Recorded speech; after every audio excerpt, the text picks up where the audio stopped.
Welcome to my Lamar University Department of Education Leadership Practicum Field Experience Leading Video, Professional Development Guidelines Focus Group Meeting. My name is David Banks. I've been a secondary career and technology education teacher and coach for 16 years at the end of the 2018-19 school year. This is currently my third year of employment at my current school of employment. The 2017-18 campus demographics found in my school's Texas Academic Performance Report goes as follows. Freshmen, 424 students. Sophomores, 502. Juniors, 503 students. Seniors, 428. Demographic socioeconomic makeup. African American, 383 students. Hispanic, 1,026. White, 160. American Indian, 7. Asian, 219. Pacific Islander, 6. 2 or more, 56. Economically disadvantaged, 1,070. Non-educational disadvantage, 787. English learners, 393. Students with disciplinary placements, 2016-17, 87. At risk, 1,274 students. Student number per teacher, 14. Faculty ethnic makeup, African American, 15.8. Hispanic, 15.2. White, 96.4. American Indian, 1.0. Asian, 1.5, Pacific Islanders, 0. 2 or more, 3.0. Faculty range an average of years experience. Number of teachers, 132.9. Beginning teachers, 10.3. 1 to 5 years of experience, 37.5. 6 to 10 years experience, 32.2. 11 to 20 years experience, 32.3. Over 20 years experience, 20.5. Student academic issues of concern currently is all grades ELA and reading. Student culture and or social issues of concern out of the 4 high schools in the district, as the school is known as the school with disciplinary issues and a negative stigma. Some would say the hood school, the ghetto school. Low performing. Students have a negative attitude about achieving and school participation. The purpose of this field experience activity is to provide an opportunity for growth in communicating with faculty and staff regarding assessment of professional development, its impact on teacher professional growth, classroom instruction, and student achievement. Under the direction of the campus mentor, the candidate is instructed to plan a meeting and lead a focus group to assess the effectiveness and perceived importance that professional development has in teacher growth. The focus group should be comprised of a broad spectrum of only teachers and instructional paraprofessionals, a minimum of 4 instructional staff, and does not include the candidate, who are representative of the campus as a whole. The candidate will present their findings and recommendations to the campus leadership team. At the conclusion of the meeting, survey those in attendance regarding time and management, effective communication, collaboration, listening, and relevance of topics discussed. In planning my focus group meeting with my mentor, we discussed the time duration, that it should be 45 minutes to an hour, to make sure that we met the 35-minute minimum time duration for the activity, for the practicum activity, as well as planning relevant questions that I would also make sure that we met the 35 minutes. So had questions that would go for 45 minutes to an hour, to also make sure that way we have plenty of materials to choose from and edit and make the final cut for the practicum video activity. Also for the meeting, we discussed that I should use the upstairs conference room that had a computer outlet so I can take advantage utilize the overhead projector so I could display the question prompts as well as the agenda for the meeting. We also discussed that I would email several prospects from each department to conduct my focus group, so that way I would make sure that I had at least 44, a minimum of 4 candidates, and it also represented the campus as a whole by having a member from each department. So I emailed about 14 to 15 potential candidates, and I got a response for about 7, and ended up with about 5 candidates to attend the meeting.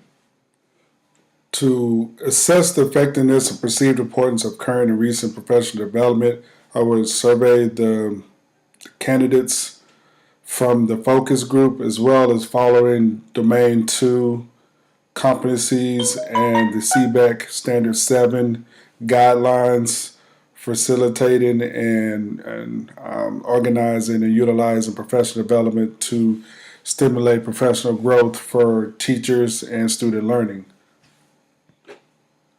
For time management, effective communication, collaboration, and listening, I will follow the principles of Robert's Rules of Order and use a meeting agenda with pre-selected question prompts, and also kind of a open platform so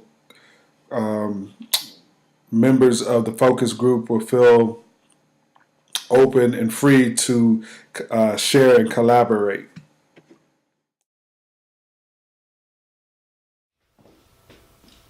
Focus group leading video practicum activity. Location, CHS upstairs I Hall conference room, March 22nd, March 26th, 2019. Attendees, David Banks, facilitator, Patrick DeLeon, John Edwards, if he shows up today, Sean Johnson, Daniel Thomas, and Joseph Hodge. And Miss Landry may be joining us as well. Start time was 3 o'clock. So as facilitator, I'm gonna go ahead and call this meeting to order. The regular meeting of the Professional Development Focus Group at 3 p.m. on date and location, which is our hall again of the conference, our hall conference room. There are no minutes to be read since it's our first meeting for a meeting together for this focus group, Professional Development Focus Group. So the following persons, again, like I said, are that's in attendance, is Patrick DeLeon, John Edwards, Sean Johnson, Daniel Thomas, and Joseph Hodge. Since there was no previous meeting, there's no need to accept the approval of the first meetings from the first meeting. So we are good on that notion. So I'm gonna go ahead and discuss the opening issues. So today I'm meeting with you because the purpose of this focus group was an activity to provide me an opportunity for growth in the communicating with faculty and staff regarding assessment of professional development and its impact on teacher professional growth, classroom instruction, and student achievement.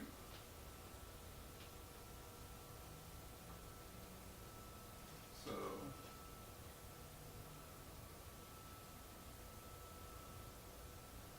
make sure that we are able to see these questions. All right, so I'll be asking several questions to assess the effectiveness of professional development, the importance of professional development and teachers' growth. Let's make sure to keep comments constructive and professional. In addition, focus on the topic of the focus group meeting. So we're going to try not to get off topic and keep within the restraints of the focus group. I want to welcome everyone for participating in this activity, and I'm thankful for your support and assistance today. So, new business. At this point, we'll go ahead and begin. So, I'm just going to read out the first question, and if you want to chime in at that point, just raise your hand and go from there. And then for each question, I would like everybody to partake in it and give a little input. Or if you don't have a lot, you can just talk about what the person before, what you agree with, and give feedback from comment on their comment. So the first question on the new business is, what is the most powerful or impactful professional development activity that you have experienced? I'll just jump in. All right. For me personally, can you say my name right there? Or just run. Well, you can introduce yourself because I named the attendance. How you doing? Hi, Joe Hodge. To answer the question, what is the most powerful or impactful professional development activity that you've experienced? Recently, a couple weeks ago, we had a CTE development day where only the people in our particular area. So I teach the audio-visual production. It was all of the audio-visual production at the surrounding schools, Pflugerville, Hendrickson, Wise, and even one or two of the middle schools. And that was helpful because we got to strictly talk about what we do, what the lesson plans are, what's helpful, what's not. And it was just really helpful for us because this is all that we do. And we didn't really focus on other things. We just looked at stuff that pertains to what we do. And I think the value for the buck per se, for the time that we were there, that was very beneficial for us. So, I was going to say, for me, being a new teacher, I just recently went to an ESL Academy for 2 days, and it helped me out tremendously. So I have a lot of students that are beginner or intermediate speakers, in English, and so I feel like I learned a lot of lessons or in sentence stems and different things that I can do for them to help them out. So I think that helped me out a lot. Yeah, I agree with you. I had several students. I had one Vietnamese student that just got here. It was his first year here last year, and just learning those strategies to work with ESL students was a great asset because I didn't know what to do. He was ESL. He spoke. His English was very limited. I didn't have, at least with your Hispanic students, you have bilingual students that speak Spanish and English, but I didn't have anybody that spoke Vietnamese and spoke English, so I had nobody to help him in class. So those strategies are it helped me out a lot. Before it was just Mr. and you had to dive in a little bit more, but so it's coming along. I had I went to a restorative discipline seminar. I used to be a restorative discipline coordinator, and so I got the opportunity earlier this year to go and become like a trainer, and so do a trainer deal, and that was really helpful because I got to go and not only did I do high school, but I got to go and work with the elementary, and I got to go work with the middle school, and then the high school. And then after that, we got to sit down with the principals from the administration from elementary, middle school, and high school. So we get to see a lot of background stuff and hear about their concerns and okay, well, how do we do this and how do we work this out, and it's working here but it's not working here type stuff. And so it was helpful because I got to learn a lot of the systematic regulations and how to intertwine our program so that it can efficiently work within the discipline system.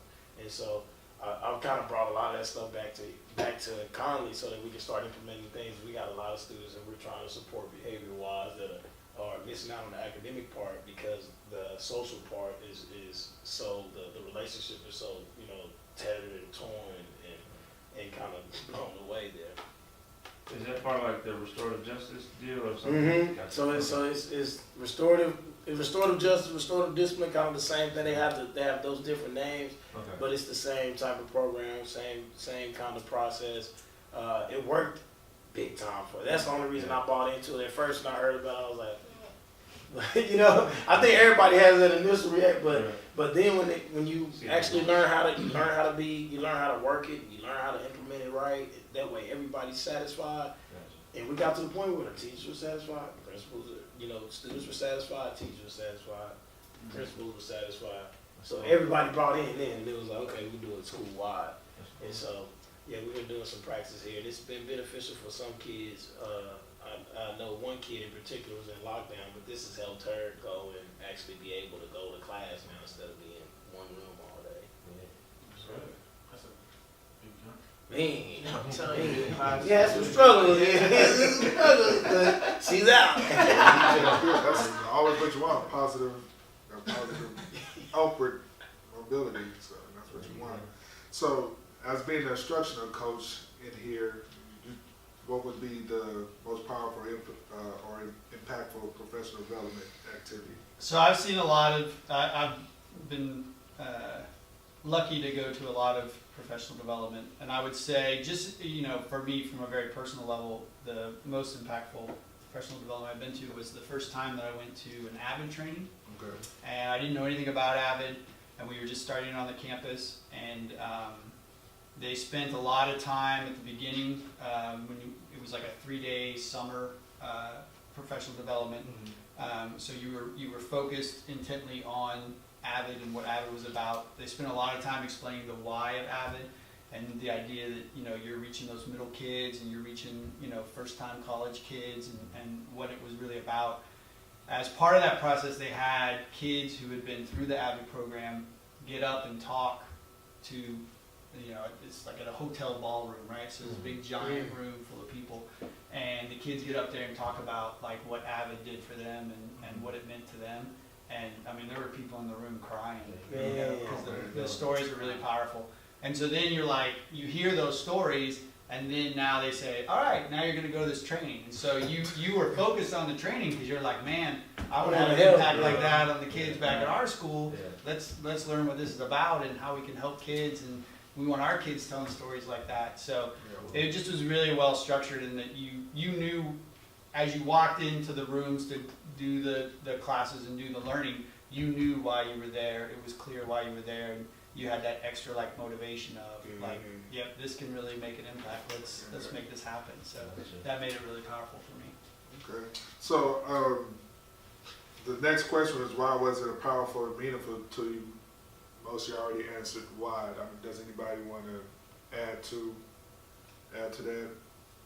I mean, everybody did pretty much after you commented. Yeah, I think what I saw in all of the stories was just the idea that everyone kind of got something that you could go back and use right away. That you learn stuff in all of our examples. We learned stuff that then we were like, okay, we're going to go back, and this is going to help us impact our students right now, the next day, and there was a sense too of like, this is what you needed. Right. I needed this. Right. This is a tool that I didn't have that now I have, and I'm going to be better because of it. And I think that makes it powerful in my experience. If you can have that kind of, takeaway from the professional development, then it was valuable to you.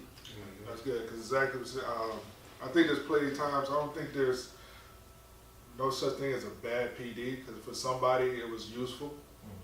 But a lot of times you go to professional development and you're like, this wasn't useful, something that you can take back and use for your classroom right now.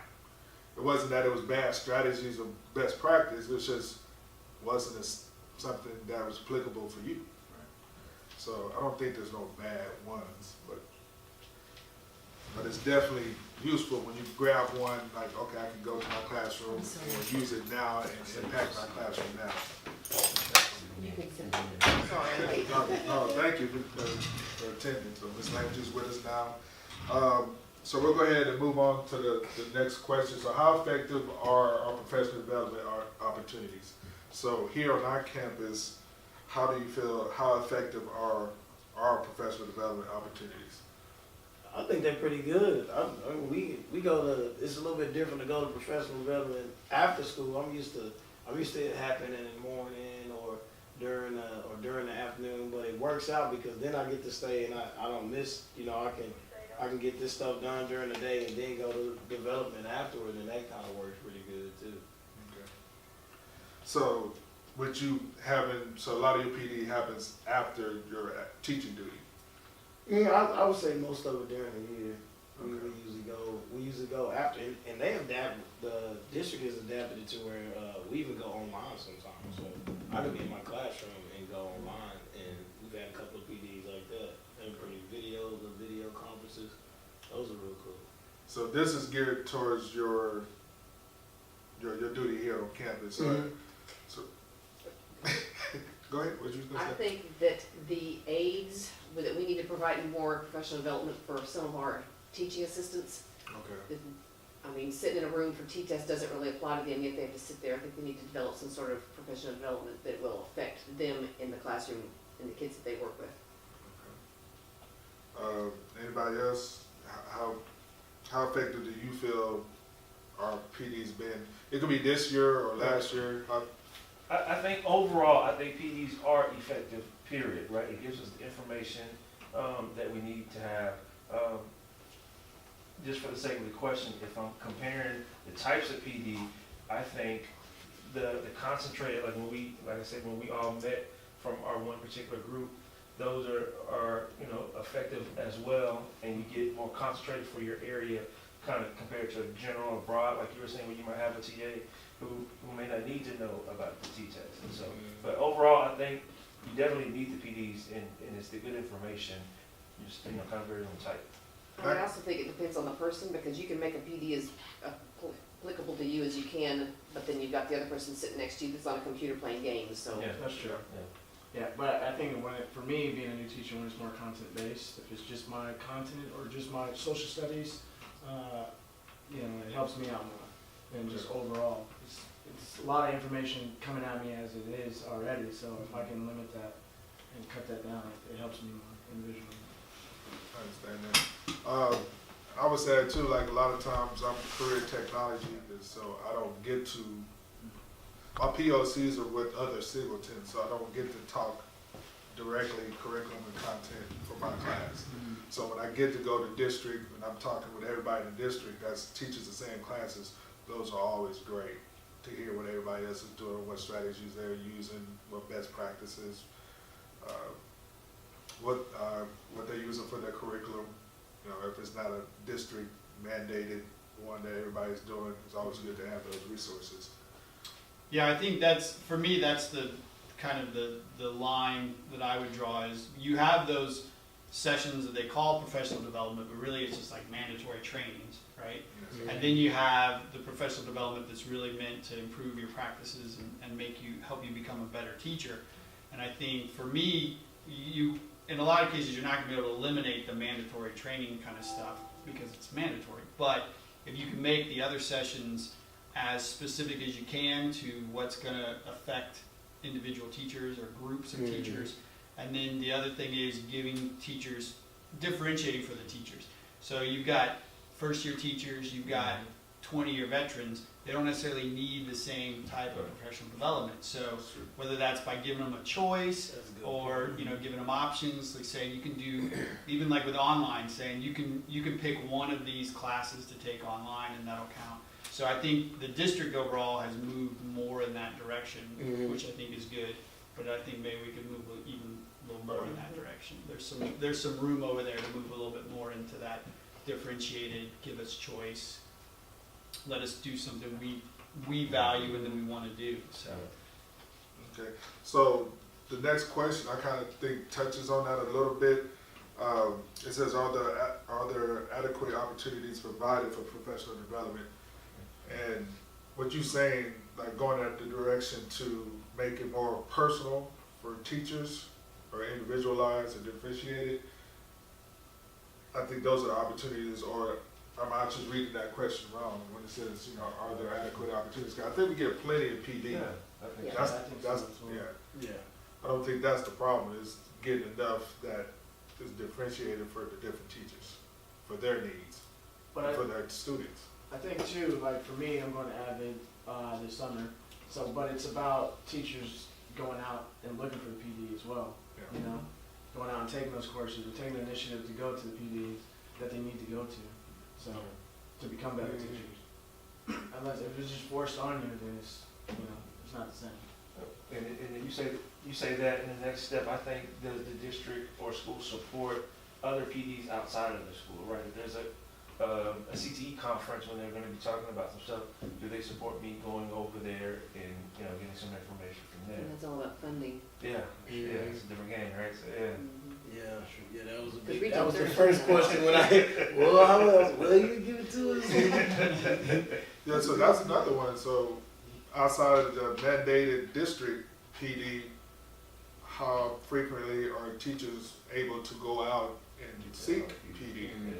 Yeah. And I mean, haven't done a lot since I've been in this school district. I know in other school districts, there was one every year that they would pay for, and depending on what it was, if they approved the reasoning behind it, they would do it. But you definitely got one where you can go to PD conference. And I mean, maybe you can touch on that for PFISD. Do they? Yeah, I mean, I think it just depends on what you teach and what's available. I don't think there's a universal answer to that question. Like, for example, most of the core content areas, certainly Avid is available because that's a big push on our campus still. Within like the 4 main content areas, you have the potential to go to like AP training over the summer, that kind of thing. And it's certainly something that I find almost universally they'll pay for. I think when you get into more of our electives and our CTE classes, it becomes a little more difficult just in terms of like, where is it? Are we gonna have to pay for a hotel room? You know, like, there's some factors there that I think limit, just in terms of the funds we have, your ability to go. But that's where I feel like the district taking the initiative to do things like your opportunity you talked about of just meeting with the other teachers within the district. That doesn't involve hotel costs, Right. It doesn't involve, an airplane ticket. So it's really, just the cost of a sub, and you guys can collaborate and share ideas and make that happen. So I think for me, even as a core content area teacher with English, even the little bit that we were able to do that, it was really helpful to just talk with the other English teachers from the other schools to share strategies and what's worked, what hasn't worked. So, I mean, though that might not be seen as a traditional professional development in the sense of you're not going somewhere, you're not paying for something, you're not buying a book, but just that idea of getting to collaborate with other people. I think that's key though, the whole collaborating with other people, not just by yourself. And I've got to do it a couple of different ways. With certain PDs, they're so special and specialized, and our admin has brought a couple of us in and said, hey, you're going here, you're going there. In my last district, then we were able to select them all during the summer. We did them all during the summer, and then they got away from that. So the past 3 years, we came in all at week 1, a week early, and it was all mandatory. So we did it like that. So that was different. It was cool because you don't have to worry about any PD. But I mean, when you come a week early. I mean, By Wednesday, you you're zoned out. you hit it, And they did good the last year I was there, they did real good because it was all mandatory stuff. And so they swept everybody through everything mandatory that the district wanted. And then we had 2 days of just curriculum and classroom preparation. It was nice. So yeah, it was pretty good. What would you do to improve professional development and why? Like if you had the opportunity, what would you do to improve professional development and why? I think a lot of that was answered in the last. We have answered, Mine would be takeaways, takeaways. Like I learned that actually at a PD. There was this guy, and he pretty much been at a lot of different multiple levels, all the way up until I think he's like assistant superintendent or something like that for a district. And that was his big thing, like takeaway. So he did like multiple PD sessions, like different sessions, but you had like either a book or you had like a deal. He limited his number of participants and stuff like that. So it was hard to get into them, but you got in there, you about to get some curriculum, you got to get some DVDs, you know what I mean? You got to, and so his whole PD was teaching you how to work this curriculum. When you go back, this is what you do. And it was real practical. Like it was almost like it was basically like he was the instruction manual. Here are the tools. Here's how you enter it in. It was real short and sweet.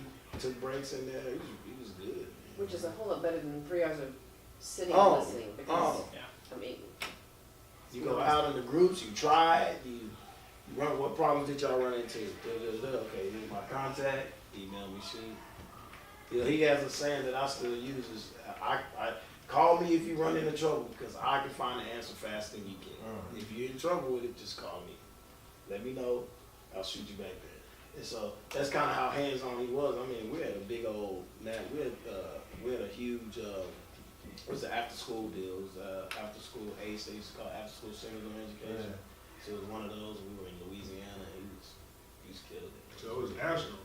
Yeah, it was a national conference. It was a national conference. I got to present up there, and then we went to all this like a 3-day thing, and it was cool. So now I try to do takeaways whenever I can. So as a first year teacher, what would you do to improve professional development? I think just like Coach Thomas was saying, just less direct instruction, just bearing it up. Yeah, that's it. The PDs I've been to, and it's just straight PowerPoint, direct instruction. I feel it's boring.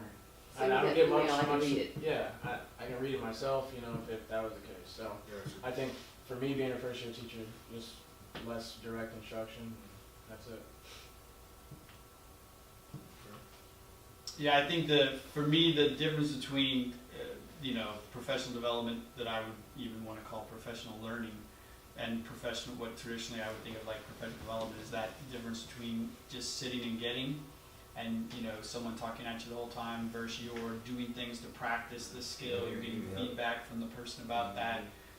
The person's, a big thing that I try and do is whenever I'm doing anything with professional development or working with teachers is that I'm going to model and show what I'm talking about so that they can go through it the way like a kid would go through it in their classroom and see like, well, this is what I like about this. Well, this is challenging, or hey, this made me feel a little uncomfortable. So then when they go to do it in their classroom, they know like, hey, I know this might make you feel a little weird to do this, but you're going to do this and it'll work out. So they can kind of share their experience and even say, like I've been in people's classrooms where they've said like, well, when I did this, when I was shown how to do this, I had trouble with this part of it. So to kind of share that experience with the kids when then they're asking the kids to do the same thing that they were asked to do. So that's always a challenge sometimes because it's easier as the person doing it to just show you a bunch of slides and be like, you guys got it? Good? Okay. And then you're done. But working that in makes it much more effective and makes it a more enjoyable experience too, because I just personally, I don't want to get up there and just read a bunch of slides. Every once in a while we get someone from the district that's like, you need to present this, and it needs to be presented this way, and you have to use these slides, and you're like, okay, Here we go. I can show them slides. Like, if that's what you want me to do, I'll do it. So. And I'll co-sign what you're saying because I learned a lot from you when you did that stuff. I remember one time, Think, Pair, Share that you showed us in there, and I don't use it for my class. I actually did it, and this being my second year, I still use a lot of stuff from like the Region 13 stuff that we learned, and it's good to see it, demonstrate it, be a part of it, and then so it worked with the kids. And so I'm just checking what you said. It does work and it's very effective that way. So. Good. All right. Moving on to F. Who do you think should decide what professional development looks like and what topics are covered? I think the district ultimately decides, but I think each campus and each department should have input into that. Because the campus and the departments know what the individual needs are of their teachers, and they need to develop it or, make it their own. Make it their own. And then, I would even say even down to what the students need, because everything we do should reflect back on our goal to meet the students' goals. So every campus is different. So yeah, you have this district goal and what they have in mind, but then every campus is going to be different where they stand on that scale. Yeah, I think, obviously those decisions get made at different levels depending on what they're covering, but I do agree with you that I think the more you can turn that over to be something that is, one, focused on, in particular, students and a particular skill you're wanting them to learn, but then also that the teachers have some say in that. And that comes down to like the teacher buy-in too. Like the more you can have teachers have an input into what they're gonna do as their professional development, the more buy-in there is for them actually paying attention versus being on their cell phone or being on their laptop or whatever, so, that's certainly an issue. Ms. Rico? Oh, no, I understand, I knew you might have got called out. Thank you for attending. Sorry, did you share yet? Who do you think should decide what professional development looks like and what topics are covered? I disagree with being the department chair of the content area. I think they know the most, and the department chair of the content area.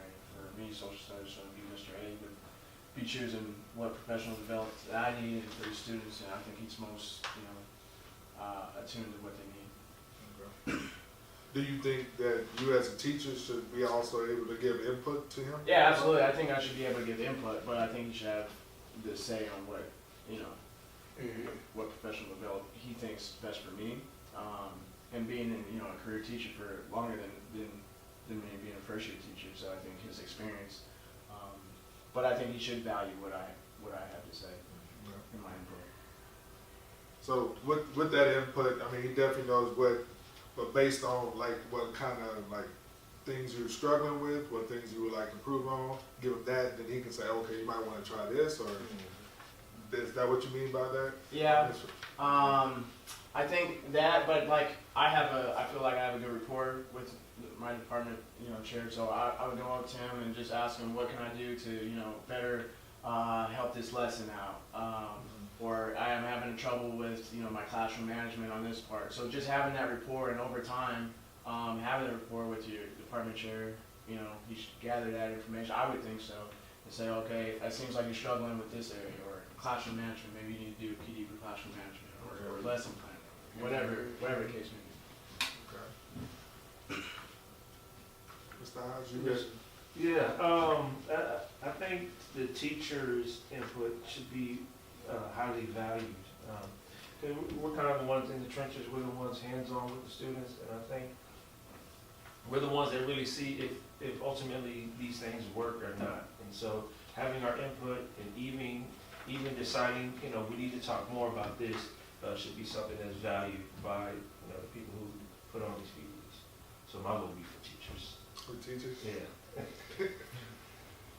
Yeah, I mean, because outside of the mandated district PD, when it comes to differentiating, most of the time, that's teachers are picking that. I need this. When you go off to state or national, out-of-state conferences, you're the one picking that. Right. Most of the time. Yeah. In my experience, I've been for 16 years, the ones that I did personally, what I felt like I needed, I chose. I didn't, not to say that, my department head didn't like, oh, this is great, or didn't recommend it sometimes. Hey, you might want to check this out. I think this is something that would be great for your content area. Support your students or support what you're doing. So, that happened. But I think a lot of times teachers end up picking what fits them and what they really need the most a lot of times. Right. But then, like as Alshon said, he's first year teacher, but even not first year teachers, you can be 10 years in, and then you just get comfortable, and then you get complacent, and then next thing you know, you're like, I'm not feeling like I'm struggling with this. And then you go to your department head who specialize, and they're department head for a reason, hopefully, that they can help you with that. Like, okay, based on what you're dealing with, they should be able to recommend this can help you. Hopefully, this can help you. So you would like to have that kind of, assistance from your department head, or even your administrator, your AP. So I definitely agree with that. I feel like that too, but I feel like on this campus I can go, I feel like I'm comfortable to go to Mr. DeLeon's office and ask him, hey, I think I've done that before. I went to your office, hey, can you help me out with this? Or, I know it's not just so much on PD, but in that aspect. Yes, sir. Sure. All right, so we'll move on to the next topic. If you were designing a professional development opportunity, opportunity, what would it look like and what would you include? So you was designing a PD that you, since we're on this campus, what would you think based on what you observed? Or if you want, you can go on something different, but since we're, the focus group for this campus, if you was to develop a professional development opportunity from what you observed on this campus, from your experiences with your students, teachers, administrators, what would you like? What would it look like, and what would you include? I would want at least an administrator and an administrator from each school, and then the behavior department is like, you just got to do with your audio visual, you know what I'm saying? We just come together and figuring out which ideas and which methods and which implementations have been are they seeing the most results from?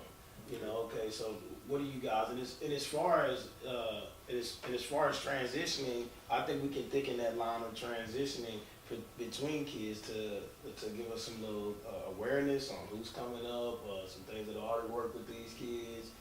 Some of these kids on as far as how they're being, how they're receiving services, are they oppositionally defined, are they social maladjusted, are they emotionally disturbed? You know, just mapping out those lines, because when the kids come to us, the behavior restrictions increase so vastly.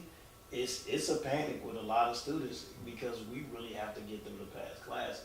You know, you really have to get them in a state to where they can socially interact with some students, with some teachers, because we have a small time frame, and they're gonna start to mature. They're not gonna want people. They're not gonna want mentor Eugene following them around anymore. They want to be on their own.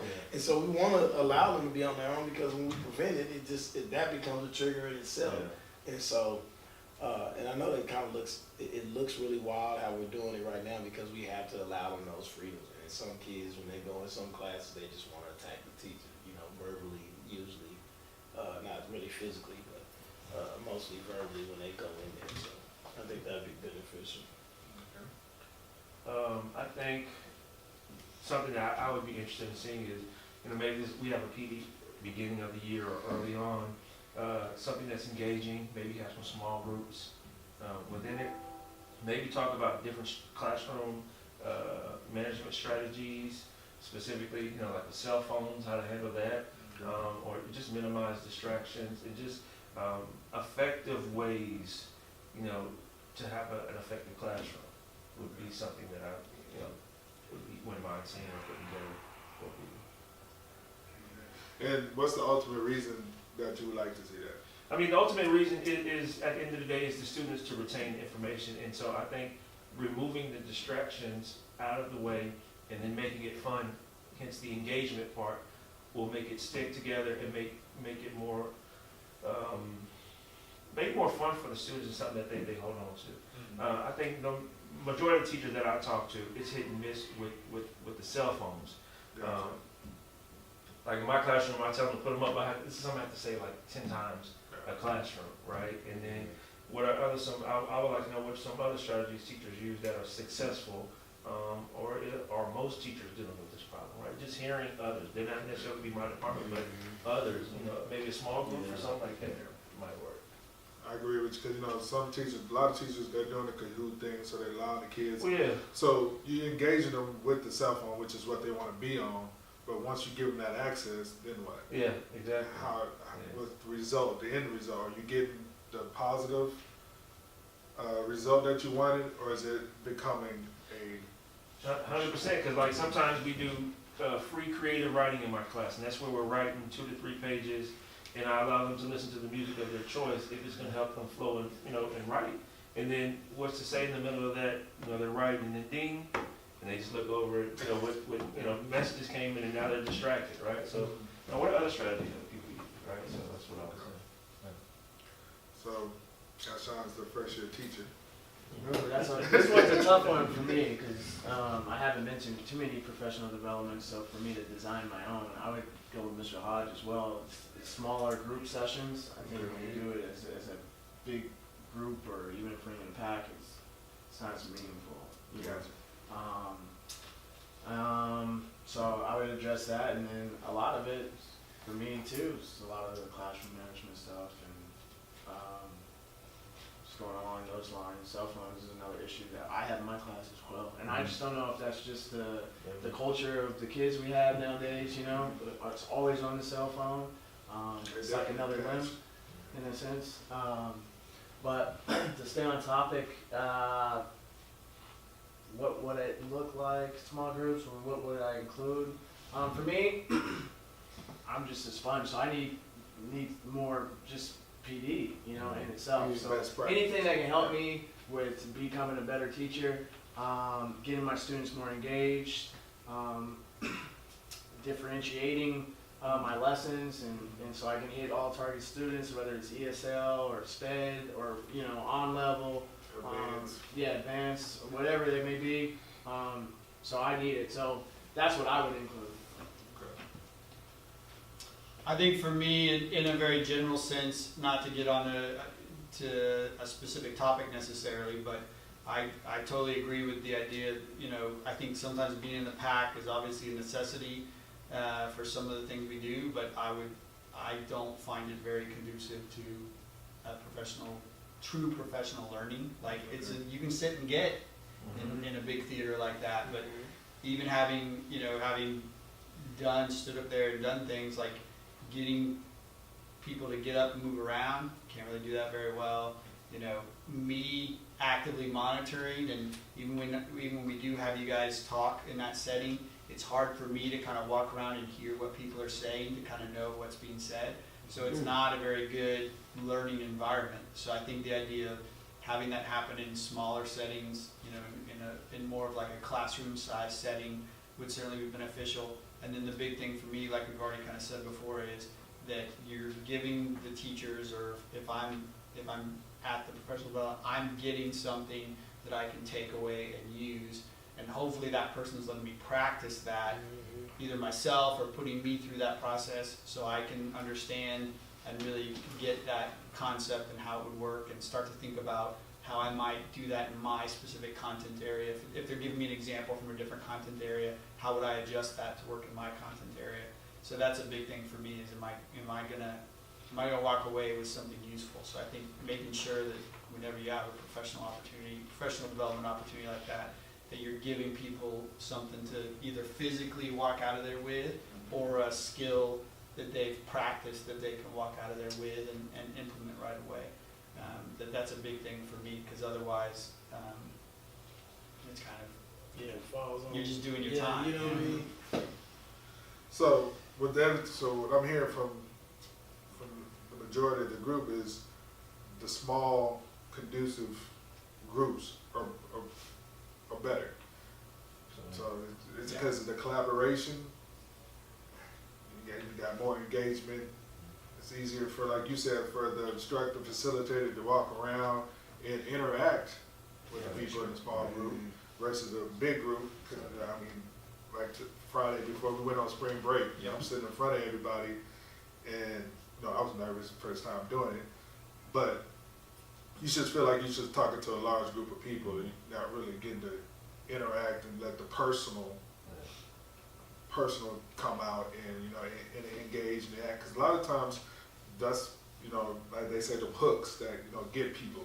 When you get those interactions and, that real world application, and you kind of hold on to it, because if you got that personal connection to it, and you retain it better and you hold on to it. When you get to talk to it, there's a bunch of people, it's just like, I don't need this, it's a bunch of information. You pull out your phone, but when it's in a smaller group, you kind of tend to dive in a little bit. Your attention span is more into it. I feel. Sure. So I think small is always better than No, large. definitely, yeah. And then, I mean, depending, if you're just trying to give data, like, results from, from testing, your TAPR, that, a lot of times you could also give to people and they can read it, but then how, everybody's gonna read it. Right. But for things like that, I think that's great for the PAC, boom, this is what's going on, we need everybody to know this kind of information, versus professional learning where you're taking things away. I think it was better for more conducive to smaller groups. So I definitely agree with that. All right, so second to last topic, in what area is professional development most beneficial? So what area do you think that professional development, or as Mr. DeLeon says, professional learning is beneficial? So, I mean, as a teacher, you can even come from an administrative point of view,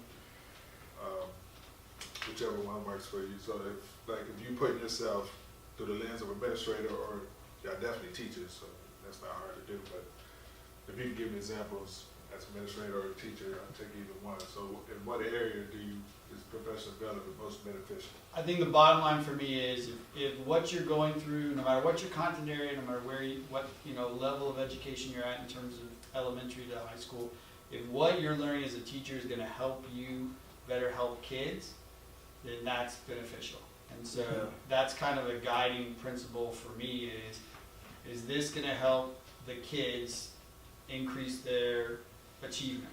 And sometimes that's because it's a behavior issue, but that's still, if we can fix that behavior issue, that's going to increase their achievement. Sometimes it's very specific to, the skills and the content that you're teaching, that, okay, this is going to help them increase their achievement. But for me, that's the bottom line about the benefit of it is it gonna help the kids? And yeah, it might directly be helping the teachers and then indirectly help the kids, but the more we can make it have a direct impact on students, the more beneficial it's gonna be. And then for me, I think it's kind of very similar to what you're saying, but for me can I reasonably apply this in my classroom, or easily apply it when I'm learning, or is it going to take me way out of my way just to make this point? Is it something I can easily implement and apply daily? Yeah, you gotta be able to implement it. Yeah. Because then I guess if you can't easily implement it, then it becomes unpractical. Yeah. So. And then you like. Just something else you got to do. Yeah, 100%. Yeah. Or some of you don't do because you're just like, all right, sure, yeah, I'll go do that, and then you just, nothing ever comes of it. It just becomes a binder on your shelf. Yeah.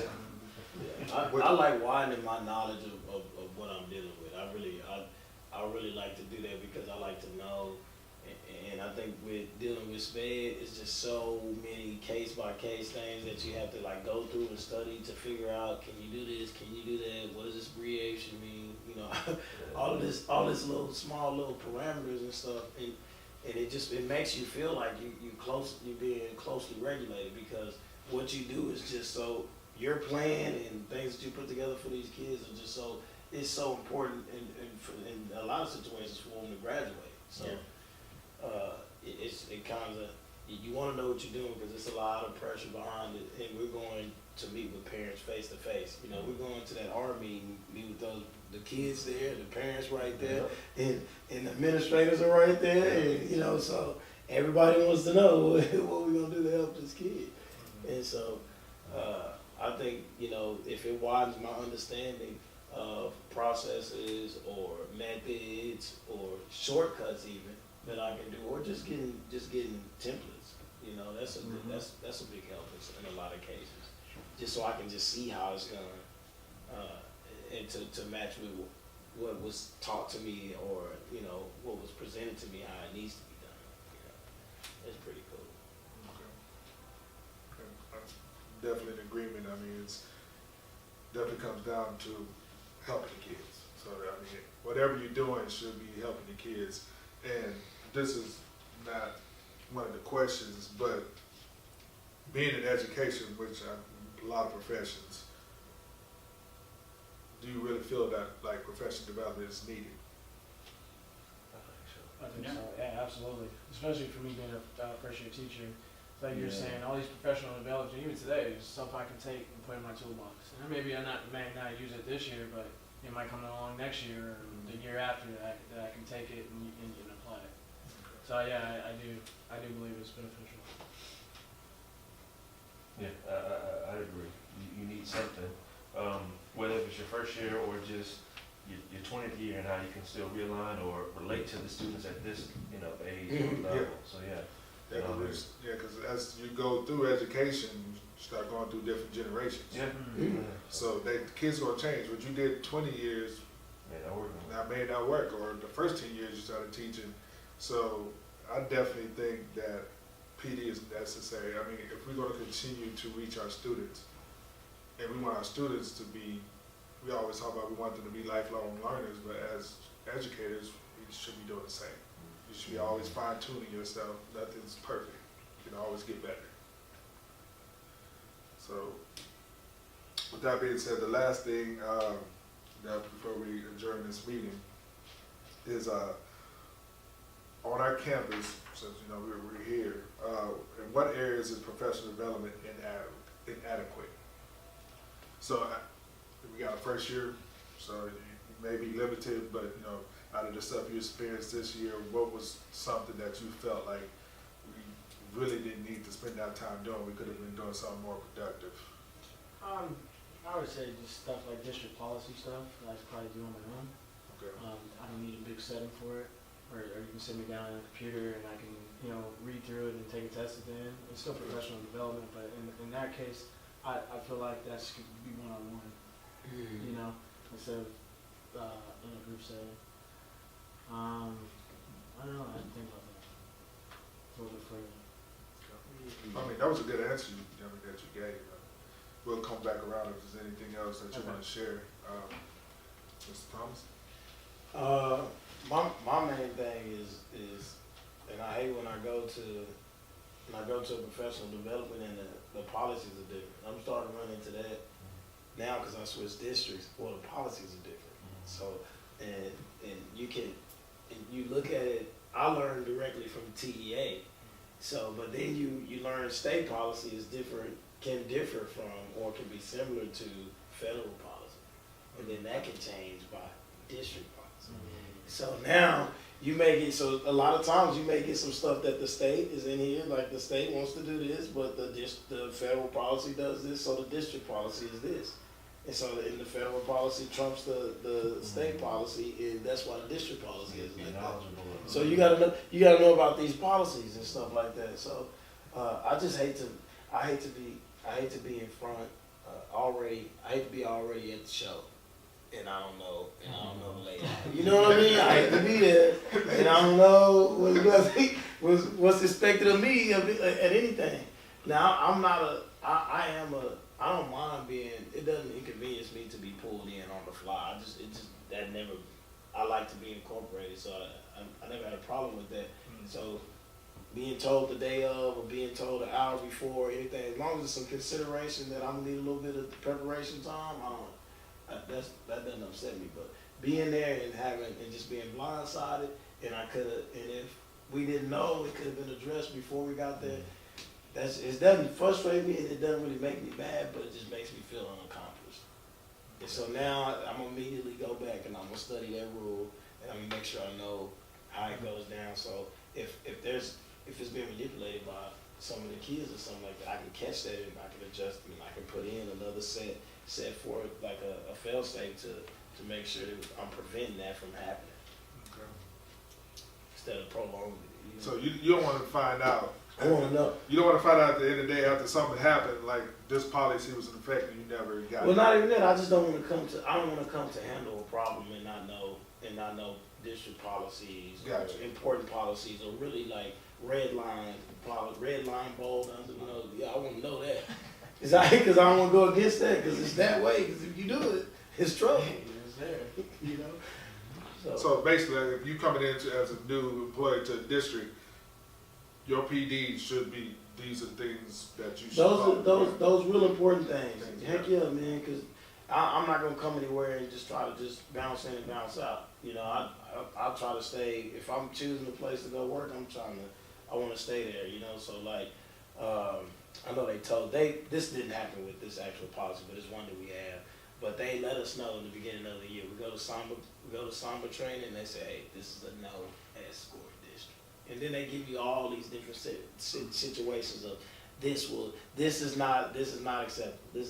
This kid is in a wheelchair. He hits people all the time, and so you want to put his brakes on and put him in the back of the classroom so he doesn't hit people. That's restricting his movement. That's a form of escort.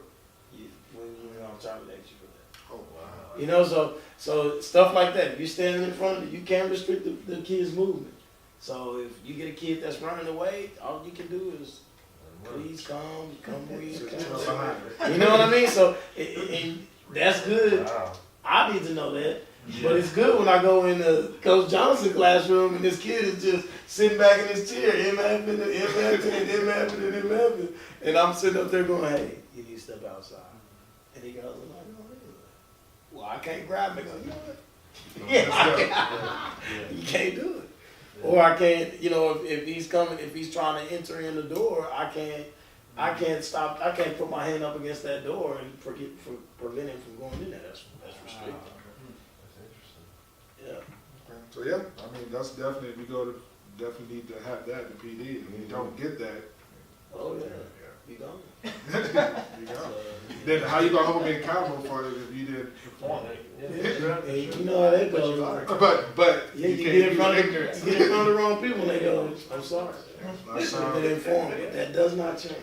Now you gotta get some other people to fight for you. Ignorance is not a valid plea. Okay.